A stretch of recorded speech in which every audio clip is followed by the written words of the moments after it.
Sa pool sa closed-circuit television camera, ang dalawang lalaki na tumangay sa nakadisplay na LPG tank sa labas ng isang tindahan sa barangay Mangkilam, Tagum City sa Davao del Norte.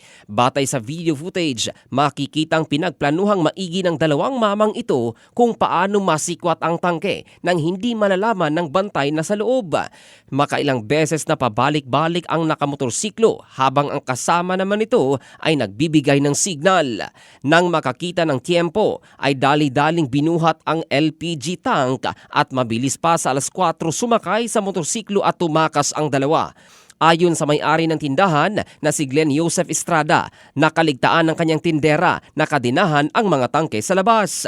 Namukhaan naman ng ibang mga residente ang dalawang nasa video at nai-report na rin sa Tagum City Police Station. Ang balitang ito ay hatid ng Drive Max Adult Herbal Capsule para sa lalaking laging umaangat. Ito si Jofel Candado in the heart of changing lives ng Brigada News Philippines, the Music and News Authority.